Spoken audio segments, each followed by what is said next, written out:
ಓಂ ನಮೋ ನಾರಾಯಣ. ಓಂ ನಮೋ ನಾರಾಯಣ. ಈಗ ನಾನು ಏನು ಹೇಳಕ್ಕೆ ಬಂದಿದ್ದೀನಿ ಅಂತಂದರೆ, ಇಂದು CLP ಸಭೆ ಕರೀತಾರೆ ಅಂತ ಒಂದು ಸುದ್ದಿ.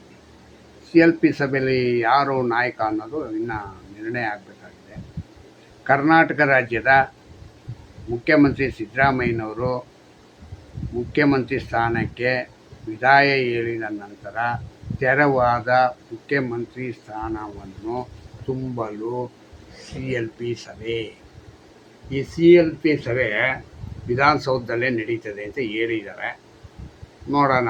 ಇವರು ಯಾರು ಸದ್ಯ ಹೋಟ್ಲಿಗೆ ಹೋಗಿಲ್ಲ. ಹೋಟ್ಲಲ್ಲೆಲ್ಲೋ ಮಾಡ್ಕೋತಾಯಿದ್ರು. ಅದು ತಪ್ಪಿದೆ. ಈಗ ರಾಜ್ಯ ಸರ್ಕಾರದ ಪಕ್ಷಕ್ಕೆ ದುಡ್ಡು ಉಳಿತಾಯ ಆಯಿತು ಅಂತ ಅನ್ಕೋತೀನಿ. ಗೊತ್ತಾಯ್ತಾ? ಈ CLP ಸಭೆಯಲ್ಲಿ ನಾಯಕ ಯಾರು ಅಂತ ಇನ್ನೂ ಅನೌನ್ಸ್ ಆಗ್ತಾಯಿಲ್ಲ. ಆಯ್ಕೆ ಯಾರನ್ನು ಮಾಡ್ತಾರೆ ಅಂತಲೂ ಕೂಡ ಸುದ್ದಿ ಕೊಡ್ತಾಯಿಲ್ಲ. ಅಷ್ಟು ಬಿಗಿಯಾಗಿ ಪರವಾಗಿಲ್ಲ, ಕಾಂಗ್ರೆಸ್ಸಲ್ಲಿ ಇಷ್ಟೊಂದು ಬಿಗಿತನ ಇದೆ, ಇಷ್ಟೊಂದು ಗೌರವ, ಗತ್ತು, ಗಮ್ಮತ್ತು ಎಲ್ಲ ಇದೆ ಅಂತಂದರೆ ಮೆಚ್ಕೋಬೇಕಾದಂಥ ವಿಷಯನೇ. ಆದರೆ ನಾನು ಹೇಳೋದು ಏನಪ್ಪ ಬಂದಿದ್ದೀನಿ ಹೆಂಗಂದರೆ, CLP ಸಭೆ ಆಗುತ್ತಲ್ಲಪ್ಪ, ಇಂಥವನ್ನ ಆಗ್ಬೋದು ಅನ್ನೋದಾದ್ರು ಊಹೆ ಇರ್ತದಲ್ವ. ಆ ಊಹೆ ಏನಾದ್ರೂ ಯಾರಾದರೂ ಒಬ್ಬ ಹೇಳ್ಬೋದಲ್ವ. ಅದನ್ನು ಕೂಡ ಹೇಳ್ತಾ ಇಲ್ಲ. ಲೆಕ್ಕ ಹಾಕ್ಕೊಳ್ರಿ ಎಷ್ಟು ಇದಿದೆ ಅಂತ. ಅವರೇ ಹೇಳ್ತಾರೆ. ಯಾರು ಹೇಳ್ತಾರೆ ಅಂತ ಗೊತ್ತಿಲ್ಲ. ಒಟ್ಟಿನಲ್ಲಿ ಅವರೇ ಹೇಳ್ತಾರೆ. DKC ಕನಸಿಗೆ DKC ಕನಸಿತ್ತು ಇದು. ಏನು, ನಾನು ಮುಖ್ಯಮಂತ್ರಿ ಆಗಬೇಕು, ನಾನು CLP ಲೀಡ್ರ್ ಆಗಬೇಕು ಅಂತ. ಆ CLP ಲೀಡ್ರಿಗೆ ಇನ್ನೊಂದೇ ಒಂದು ಹೆಜ್ಜೆ ಮಾತ್ರ ಬಾಕಿ ಇದೆ. ಆದರೆ ಆ ಒಂದು ಹೆಜ್ಜೆ ಬಾಕಿನಲ್ಲಿ ಏನು ಬೇಕಾದ್ರೂ ಆಗ್ಬೋದು. ಯಾಕೆಂಗಂದ್ರೆ ನಾನು ನಂಬಲಾರೆ ಇವ್ರನ್ನ, ಯಾರನ್ನ, ಮುಖ್ಯಮಂತ್ರಿ CM ಸಿದ್ದರಾಮಯ್ಯನ. ಯಾಕೆಂಗಂತಂದರೆ ಅವರು ಯಾವುದೂ ಸರಿಯಾದ ರೀತಿ ಮಾತಾಡಿಕೊಂಡು ಈಗ ಅವರು ರಾಜ್ಯಸಭೆಗೆ ಹೋಗುವಂಥ ಸೆಂಟ್ರಲಲ್ಲಿಗೆ ಅವರು ಕರೆದ್ರೆ ರಾಹುಲ್ ಗಾಂಧಿ ಹೋಗಬೇಕು ತಾನೇ. ಹೋಗದೆ ಇಲ್ಲೇ ಎಲ್ಲ ನಾನು ರಾಜ್ಯದಲ್ಲೇ ಗೆಣಕ್ಕೆತ್ತೀನಿ, ನಾನು ಇಲ್ಲೇ ಏನೋ ಕಡಿದು ಕಟ್ಟಾಕ್ತೀನಿ ಅಂತ ಹೇಳಿ ಇಲ್ಲಿ ಉಳಿದಿದ್ದಾರೆ. ಹೆಂಗಂದರೆ DK ಶಿವಕುಮಾರ್ಗೆ ಏನೋ ಒಂದು ಕಂಟಕ ಕಾದಿದೆ ಅಂತ. ಯಾಕೆ ಹೆಂಗಂದರೆ HD ಕುಮಾರಸ್ವಾಮಿಯವರ ಕ್ಯಾಬಿನೆಟ್ಟೆಲ್ಲ ನಡೆದು ಮುಖ್ಯಮಂತ್ರಿ ಆದಾಗ, ಸಮ್ಮಿಶ್ರ ಸರ್ಕಾರ ನಡೀತಾ ಇದ್ದಾಗ ಇದೇ ಥರ ಕುಮಾರಸ್ವಾಮಿ ಅವ್ರಿಗೆ ಕಾಲು ಎಳೆಯೋದೇನು, ಎತ್ತಿ ಬಟ್ಟೆ ಒಗಿತಾರಲ್ಲ ಹಂಗೆ ಒಗೆದಾಕ್ಬಿಟ್ರು ಹೊತ್ತಾಗೆ ಒಂದೇ ಸರಿ. 17 ಜನ ಒಂದೇ ಸತಿ ಶಿಫ್ಟು ಮುಖ್ಯಮಂತ್ರಿ ಬದಲಿ ತಗೊಳ್ಳಿ, BJP ಅಧಿಕಾರಕ್ಕೆ ಬಂದ್ಬಿಡ್ತು. ಹಂಗೆ ಸಿದ್ದರಾಮಯ್ಯನವರು ಒಂದೇ ಎರಡು ಕೆಲಸಗಳು ಮಾಡಿದರೆ ಆ ಥರ ತಪ್ಪುಗಳು ಓಕೆ. ಅದ್ರ ಹಿಂದೇನೂ ಮಾಡಿದರು ಇದೇ ಥರ ತಪ್ಪು. ಯಾವಾಗ ಮುಖ್ಯಮಂತ್ರಿಯಾಗಿ ಯಡಿಯೂರಪ್ಪ ಅವರು ಫಸ್ಟು ಮುಖ್ಯಮಂತ್ರಿ ಆದ್ರಲ್ಲ ಆವಾಗ. ಅರ್ಥ ಆಯ್ತಾ? ಆಮೇಲೆ ಇವಾಗಲೂ ಅದನ್ನೇ ಮಾಡಿದ್ದಾರೆ. 2 ಸತಿ ಆಗೋಯ್ತು. ಎಲ್ಲ ಅವ್ರ ಶಿಷ್ಯರುಗಳನ್ನೀಗ BJP ಕಳಿಸ್ಬಿಟ್ಟು ಮುಖ್ಯಮಂತ್ರಿ ಮಾಡಿದ್ರು. ಅದರಿಂದ ಯಡಿಯೂರಪ್ಪನಿಗೆ ಮುಖ್ಯಮಂತ್ರಿ ಪಟ್ಟ ಕಟ್ಟಬೇಕಾದ್ರೆ ಸಿದ್ದರಾಮಯ್ಯನೇ ಕಾರಣ. ಹಂಗೆ ಈಗ ಯಾರನ್ನ ಉದ್ಧಾರ ಮಾಡೋದಕ್ಕೆ ಇವನು ಇಲ್ಲೇ ಕರ್ನಾಟಕದಲ್ಲೇ ಉಳ್ಕೊತೀನಿ ಅಂತ ಉಳ್ಕೊಂಡ ಗೊತ್ತಿಲ್ಲ.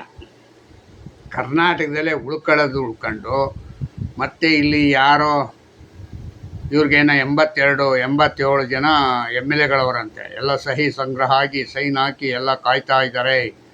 ಹಂಗೆ ಹಿಂಗೆ ಅಂತ ಎಲ್ಲ ಸುದ್ದಿ, ಹಂಗೆ ಹಿಂಗೆ ಎಲ್ಲ ಸುದ್ದಿನಿಗೆ ಇಟ್ಟುಕೊಂಡು ಲೆಕ್ಕ ಹಾಕ್ತಾ ಇದ್ದಾರೆ ಇವರು. ಯಾರು? ಸಿದ್ದರಾಮಯ್ಯನವರು. ಏನು ಮಾಡಬಹುದು ನಾನು ಅಂತ, ಇಲ್ಲ ಏನು ಮಾಡಲಿ ಅಂತ. ಮಾಡಬಹುದು ಅನ್ನೋಕ್ಕಿಂತ ಏನು ಮಾಡಲಿ ಅಂತ ಲೆಕ್ಕ ಹಾಕ್ತಾ ಇರ್ಬೋದೋ ಏನೋ, ಯಾರಿಗೆ ಗೊತ್ತು. ಅದರಿಂದ ನಾನು ಸಿದ್ದರಾಮಯ್ಯನಿಗೆ ನಂಬೋದಕ್ಕೆ ಆಗಲ್ಲ. ಯಾಕೆಂದರೆ ಇಲ್ಲಾಂದರೆ ಇವ್ರನ್ನೆಲ್ಲ ಯಾಕೆ ಸೈನ್ ಹಾಕೊಂಡು ಗೊತ್ತಾಯಿದ್ರು.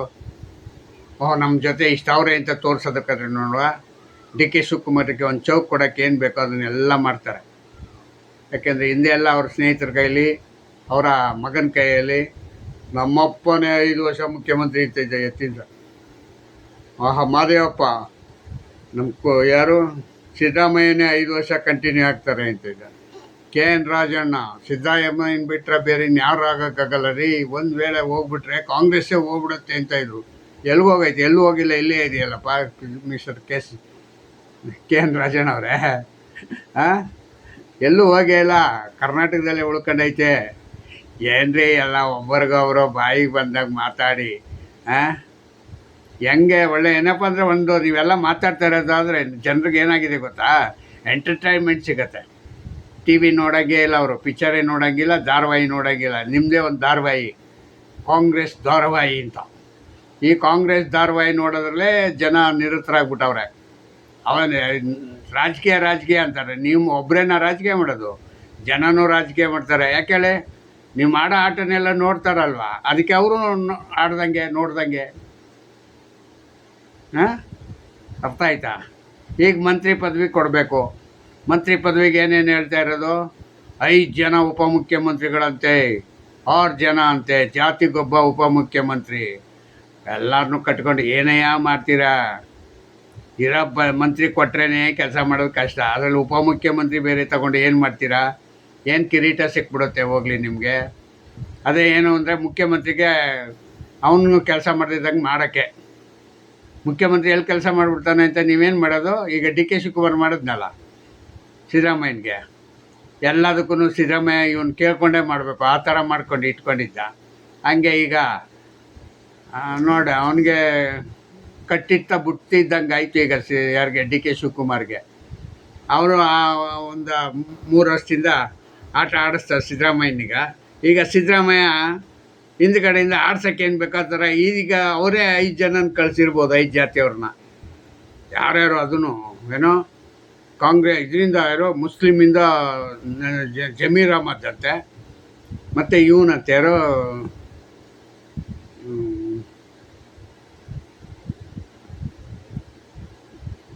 ಜಾತಿಗೊಬ್ಬರು. ಒಟ್ಟಿನಲ್ಲಿ ಏನು ಹೇಳೋಕ್ಕೆ ಬರೋಲ್ಲ, ಹೆಸರುಗಳೇ ಬರೋಲ್ಲ ನನ್ನ ಮಕ್ಕಳದು. ಅಷ್ಟೊಂದು ಬೇಜಾರಾಗ್ತಾಯಿದೆ. ಯಾಕೆ ಇದು ಇಷ್ಟೊಂದು ಕೂಗಾಟ ಕಿರ್ಚಾಟಗಳು ನಡೀತಾ ಇದೆಯೋ ಗೊತ್ತಿಲ್ಲ. ಈ ಇರೋದು ಇನ್ನು 2 ವರ್ಷ. 2 ವರ್ಷದಲ್ಲಿ 2 ವರ್ಷ ಎಲ್ಲಿ ನಡೀತದೆ? ಈ 1 ವರ್ಷ ತುಂಬ್ತಾ ಇದ್ದಾಗೇ ಎಲೆಕ್ಷನ್ ಶುರು ಆಯ್ತದೆ. ಎಲೆಕ್ಷನ್ ಶುರು ಆಯಿತು ಅಂತಂದರೆ ತಗೊಳ್ಳಿ, ಈಗೇನು 1 ವರ್ಷ ಹಿಂಗೆ ಹಾಳು ಮಾಡಿದ್ರು. ಮುಖ್ಯಮಂತ್ರಿ ಆಯ್ತಾನೆ ಅಂತ 1 ವರ್ಷ ಹಾಳು ಮಾಡಾಕ್ಬಿಟ್ರು. ಹಂಗೆ ಅದು 1 ವರ್ಷ ಹಾಳು ಮಾಡಿಬಿಡ್ತಾರೆ. ಮುಖ್ಯಮಂತ್ರಿ ಆಗಿ ಏನು ಮಾಡ್ತಾರೆ ಅವನು ಪಾಪ? ಯಾರು? ಡಿ ಕೆ ಶಿವಕುಮಾರು ಏನು ಕಡ್ದು ಕಟ್ಟಾಕ್ತಾರೆ? ಏನೂ ಕಡ್ದು ಕಟ್ಟಾಕಲ್ಲ. ಯಾಕೆ ಹಂಗಂತಂದರೆ, ಈ 5 ಫ್ರೀ ಬೀಸ್ ಆಯ್ತಲ್ವ, ಫ್ರೀ ಬೀಸ್ ಸರಿ ಮಾಡ್ಕೊಳ್ಳೋದೇ ಸರಿಯಾಗಿರುತ್ತೆ. 1 ವರ್ಷ ಫ್ರೀ ಬೇಸ್ನಿಗೆ ಸರಿ ಮಾಡ್ಕೊಂಡು ಕೆಲಸ ಮಾಡೋಣ ಅನ್ನೋಷ್ಟೊತ್ತಿಗೆ ಎಲೆಕ್ಷನ್ ಬಂದುಬಿಡುತ್ತೆ. ತಗೋ, ಎಲೆಕ್ಷನ್ ಹುಚ್ಚಲ್ಲಿ ಜನ ಎಲ್ಲ ಓಡಾಡ್ತಾ ಇರ್ತಾರೆ. ಜನ ಏನು ಓಡಾಡೋದು? ನೀವೇ ಓಡಾಡ್ತಾ ಇರ್ತೀರ. ಮತ್ತು ಇವರು ಸತೀಶ್ ಜಾರಕಿಹೊಳಿಗೆ ಅಧ್ಯಕ್ಷ ಸ್ಥಾನ ಮತ್ತು ಮಂತ್ರಿ ಸ್ಥಾನ ಎರಡೂ ಬೇಕಂತೆ. ಎಂಥ ಸೇರಿ ನಿಮ್ಗಳಿಗೆ ರೀ, ಏನೋ ಒಂದು ಟೈಮಲ್ಲಿ ಕೊಟ್ಬಿಟ್ರು ಹಂಗಂತ. ಅವನು ಅಧ್ಯಕ್ಷನಾಗಿದ್ದ, ಅಧ್ಯಕ್ಷನಾದಾಗ ಮಂತ್ರಿ ಆದ, ಅದು ಹಂಗೆ ಕಂಟಿನ್ಯೂ ಮಾಡ್ಕೊಂಡ ಅಂತಂದರೆ ಈಗ ರಾಹುಲ್ ಗಾಂಧಿ ಕೊಡೋಕ್ಕೆ ಬಿಡ್ತಾನ? ಏನಾದೊಂದು ಸಮಯ ಇತ್ತು, ಅವನು ಪಾಪ ಪಕ್ಷಕ್ಕೆ ದುಡ್ಡು ಹಾಕವನೆ, ದುಡ್ದವನೆ ಹಂಗಂತ ಹೇಳ್ಕೊಂಡು ಆ ಒಂದು ನೆಪದಲ್ಲಿ ಅವ್ರಿಗೆ 1 ವರ್ಷ ಅಧಿಕಾರ ಬಿಟ್ಟಿದ್ರು. 3 ವರ್ಷದಿಂದ. ಅದು ಬಿಟ್ಟರೆ ಇನ್ನೇನು ಮಾಡಿಬಿಟ್ರು? ಏನೂ ಇಲ್ಲ. ಏನು ಕಟ್ಟಾಕ್ಬಿಟ್ಟ ಈಗ ಡಿ ಕೆ ಶಿವಕುಮಾರ್ ಅಧಿಕಾರ ಇಸ್ಕೊಂಡು. ಅದನ್ನು ಏನು ಗ್ರೇಟರ್ ಬೆಂಗಳೂರು ಅಂತೆ, ಈ ಹೆಸರಿಗೆ ಗ್ರೇಟರ್ ಬೆಂಗಳೂರು. ಗ್ರೇಟರ್ ಬೆಂಗಳೂರಿಗೆ ಏನು ಕೊಡುಗೆ ಕೊಟ್ರಿ? ಏನೂ ಇಲ್ಲ. ಅದೇ ಹಳ್ಳ ಇದೆ, ಅದೇ ಇದಿದೆ. ಈಗ ಮುಂಗಾರಲ್ಲಿ ಮಳೆ ಏನಾದ್ರು ಇನ್ನೂ ಜೋರಾಗಿ ಹೊಡೆದ್ರೆ ಮುಖ್ಯಮಂತ್ರಿ ಸ್ಥಾನಕ್ಕೆ ಆಗೋಕ್ಕೂ ಮುಂಚೆನೇ ಶುರು ಆಗ್ಬಿಡ್ಬೇಕು. ನೋಡ್ಕೊಳ್ಳಂಗೆ ಆಯ್ತದೆ ಡಿ ಕೆ ಶಿವಕುಮಾರು. ಅಲ್ಲಿ ಮುಖ್ಯಮಂತ್ರಿ ಸ್ಥಾನ ಮಾಡ್ಕೊಳಕ್ಕೆ ಹೋಗಂಗಿಲ್ಲ, ಈ ಕಡೆ ರಾಜ್ಯಕ್ಕೆ ಪ್ರವಾಸಕ್ಕೆ ಹೋಗಂಗಿಲ್ಲ. ಹಿಂಗಾಗಿರುತ್ತೆ ಅಲ್ವಾ? ಒಳ್ಳೆ ಟೈಮು ಇದು. ಜೂನ್ ಜುಲೈಯಲ್ಲಿ ಮುಂಗಾರು ಮಳೆ ಶುರುವಾಗೋ ಸಮಯ. ಈ ಮುಂಗಾರು ಮಳೆ ಶುರುವಾಗೋಂಥ ಸಮಯದಲ್ಲಿ ಇನ್ನು ನೀವು ಇವತ್ತು ನಾಳೆ ತಾರತಮ್ಯ ಮಾಡ್ಕೊಂಡಿದ್ರೆ, ನಮ್ಮ ಇವರು ಯಾರೋ ಜ್ಯೋತಿಷಿಗಳು 1, 2, 3, 4, 5, 6 ಅಂತ ಈಗ ಒಂದಷ್ಟು ಡೇಟ್ ಕೊಟ್ಬಿಟ್ಟವ್ರೆ ಕಂಟಿನ್ಯೂಗಿ. ಆಗ ಆ ಡೇಟ್ನೆಲ್ಲ ಯಾವ ಬೇಕಾದ್ರೂ ಯೂಸ್ ಮಾಡ್ಕೋಬೋದು. ನಿನಗೆ ಅನುಕೂಲ ಬಂದಂಗೆ ಮಾಡ್ಕೊಳ್ಳಿ ಅಂತ ಹೇಳಿ ಕೊಟ್ಬಿಟ್ಟವ್ರೆ. ಯಾರಿಗೆ? ಡಿ ಕೆ ಶಿವಕುಮಾರ್ಗೆ. ಯಾಕೆ ಹಂಗಂದ್ರೆ ಅವ್ರಿಗೆ ಇದೇ ಗೊತ್ತಿಲ್ವಲ್ಲ, ಯಾವ ರಾಶಿ ಅವನಿಗೆ ಯಾವತ್ತು ಗಳಿಗೆ ಬರ್ತದೆ, ಯಾವ ಇದು ಬರ್ತದೆ ಅಂತ ಗೊತ್ತಿಲ್ಲ. ಗೊತ್ತಿದ್ದಿದ್ರೆ ಅವನು ಮುಖ್ಯಮಂತ್ರಿ ಆಗಲ್ಲ ಇಂಥ ದಿವಸ ಹಂಗಂತ ಹೇಳ್ಬಿಟ್ಟು ಇವ ಡೈರೆಕ್ಟಾಗಿ ಬಂದು ಒಂದೇ ಸತಿ ಹೇಳಿರೋನು ಮೇನಲ್ಲಿ ಆಗ್ತೀಯ ಹೋಗಪ್ಪ ಅಂತ. ಮೇನಲ್ಲಿ ಈಗ ಮುಖ್ಯಮಂತ್ರಿ ಅಂತ ಅನೌನ್ಸ್ ಆಗಿದ್ರು ಪ್ರಮಾಣ ವಚನಕ್ಕೆ ಇನ್ನೂ ಡೇಟ್ ಫಿಕ್ಸ್ ಮಾಡೋಕ್ಕಾಗಿಲ್ಲ. ಲೆಕ್ಕ ಹಾಕ್ಕೊಳ್ರಿ, ಅದಕ್ಕೂ 5 ದಿನ ಕೊಟ್ಟವ್ರೆ. ಹಾಂ, ಇನ್ನೆಂಥ ಜ್ಯೋತಿಷಿಗಳು ಇರ್ಬೋದು ಇವರು. ಜ್ಯೋತಿಷಿಗಳು ಅಂದರೆ ಹೆಂಗಿರಬೇಕು ಅಂದರೆ ಖಡಕ್ಕಾಗಿರಬೇಕು. ಒಂದೇ ಡೇಟು ಪಕ್ಕ, ಈ ಡೇಟಲ್ಲಿ ನೀವು ಮಾಡಿಕೊಂಡ್ರೆ ಅನುಕೂಲ ಆಗುತ್ತೆ ಅಂತ. 8 ವರ್ಷ ನಿನ್ಗೆ ಅದಕ್ಕೂ ಏನೋ ಇದಿದೆ, ರಾಜಯೋಗ ಇದೆ. 8 ವರ್ಷ ಅಲ್ಲ, 80 ವರ್ಷ ಇದ್ರೂ ಏನೂ ಮಾಡೋಕ್ಕಾಗಲ್ಲ. 5 ವರ್ಷ ಆಗಿ ಇನ್ನು 2 ವರ್ಷ ಆದ ತಕ್ಷಣ ಎಲೆಕ್ಷನ್ ಬರ್ತದಲ್ಲ, ಜನ ತೀರ್ಪು ಮಾಡೋದು.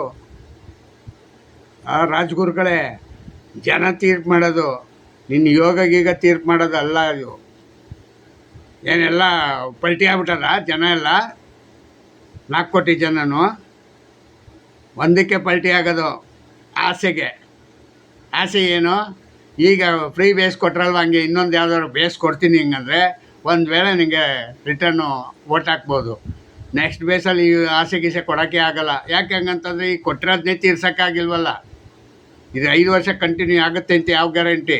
ಕಂಟಿನ್ಯೂ ಆಗೋಲ್ಲ. ಯಾಕೆಂದರೆ ಯಾವತ್ತು ಬಿದ್ದೋಯ್ತದೋ ಗೊತ್ತಿಲ್ಲ. ಇದು ಸರ್ಕಾರ ಅಲ್ಲ, ಸರ್ಕಾರ ಅಂತೀನಿ ಅನ್ನೋಕ್ಕಿಂತ ಹೆಚ್ಚಾಗಿ ಈ ಏನೋ ಈ ಫ್ರೀ ಬೇಸ್ ಏನು ಇಟ್ಕೊಂಡಿದ್ದೀರ ಅವಷ್ಟು ಕ್ಯಾನ್ಸಲ್ ಆಯ್ತಾ ಇರ್ತವೆ ಒಂದೊಂದಾಗಿ. ಒಂದೇ ಇಟ್ಕೋಬೋದು ಅಷ್ಟೇ. ಯಾವುದು ಬಸ್ಸು, ಫ್ರೀ ಬಸ್ ಅಂತ, ಅದು ಬಿಟ್ಟರೆ ಬೇರೆ ಏನೂ ಇಲ್ಲ. ಯಾಕೆಂಗಂದರೆ ಫ್ರೀ ಬಸ್ ಯಾಕೆ ಹೇಳಿ, ಈಗ ಸೆಟ್ಟಾಗಿ ಹೋಗಿದೆ. ಅದೊಂದು ಇಟ್ಕೊಂಡು ಓಡಾಡ್ಬೋದು. ಅದು ದುಡ್ಡು ಹಾಕಂಗಿಲ್ಲ, ಅವ್ರಿಗೆ ಸಂಬಳನೇ ಕೊಡೋಕ್ಕಾಗಿಲ್ಲ. ಹಂಗಂತಂದ್ರೆ ಲೆಕ್ಕ ಹಾಕ್ಕೊಳ್ರಿ. ಅವ್ರ ಸಂಬಳ ಕೊಡೋಕ್ಕೆ ಆಗಿಲ್ಲ ಹಂಗಂದರೆ ನೀವು ಇನ್ನೆಷ್ಟು ಮಟ್ಟಿಗೆ ಬುದ್ಧಿವಂತರು. KSRTCಗೆ ಸಂಬಳನೇ ಕೊಡೋಕ್ಕಾಗದೆ ಈಗ ಎಷ್ಟಕ್ಕೆ ಸೆಟ್ಲ್ಮೆಂಟ್ ಮಾಡಿದ್ರಿ, ಏನಾದ್ರಿ, ಇನ್ನು ಮತ್ತೆ ತಗೋತಾರೆ ಬರೋ ವರ್ಷ ಮತ್ತೆ ಅದೇ ರಾಗ, ಅದೇ ಹಾಡು. ಅಲ್ಲಪ್ಪ, ನೀನು ಅದನ್ನೆಲ್ಲ ಮಾಡೋಕ್ಕಿಂತ ಹೆಚ್ಚಾಗಿ ಒಂದೇ ಒಂದು ಏನು ನಮ್ಮ ಈ ಸಾರ ಇದೆಯಲ್ಲ, ಸಾರ ಒಂದೇ ಒಂದು ನಿಲ್ಲಿಸ್ಬಿಟ್ಟಿದ್ರೆ ಅದರಿಂದ ಬರೋ ವರಮಾನದಿಂದ ತಾನೇ ಇದು ಕೊಡ್ತೀನಿ ಅಂತ ಹೇಳೋದು. ಅದನ್ನೇ ಬಿಟ್ಬಿಟ್ಟಿದ್ರೆ ಜನರಿಗೆ ಅದೇ ಸಾಕಾಗಿತ್ತಲ್ಲ. ಎಲ್ಲ ಹೆಣ್ಮಕ್ಳಿಗೂ ಕೊಟ್ಟಂಗಾಯ್ತಿತ್ತು. ಯಾಕೆಂದರೆ ಎಲ್ಲ ಎಂಟ್ರುಗಳೂ ಈಗ ನೀವು ಕೊಡೋ ದುಡ್ಡಿನಿಗೆ ಬಿಟ್ಟವ್ರು ಅಂದ್ಕೊಂಡಿದ್ರೆ ಎಂಟ್ರುಗಳ ಹೆಂಗಾರು ಮಾಡಿ ಒದ್ದೊಸಲು ಮಾಡ್ಕೊಂಡು ಹೋಗಿರ್ತಾರೆ ಅವರು ಎಣ್ಣೆ ಅಂಗಡಿಗೆ. ನಿಮ್ಮ ದುಡ್ಡು ನಿಮ್ಮ ಅಲ್ಲಿಗೆ ಬಂದಿದೆ ವಾಪಸ್ಸು, ಅಷ್ಟೇ. ಅದು ಬಿಟ್ಟರೆ ಬೇರೆ ಏನೂ ಆಗಿಲ್ಲ. ಇಷ್ಟೇ ಹೇಳ್ತಾ ನಾನು ನನ್ನ ಮಾತು ಮುಗಿಸ್ತೀನಿ. ಜೈ ಹಿಂದ್, ಜೈ ಕರ್ನಾಟಕ ಮಾತೆ. ಓಂ ನಮೋ ನಾರಾಯಣ, ಓಂ ನಮೋ ನಾರಾಯಣ. ನನ್ನ ಇದೀಗ ಸಬ್ಸ್ಕ್ರೈಬ್ ಮಾಡಿ, ಶೇರ್ ಮಾಡಿ, ಮುಂದೆ ಹೋಗೋದಕ್ಕೆ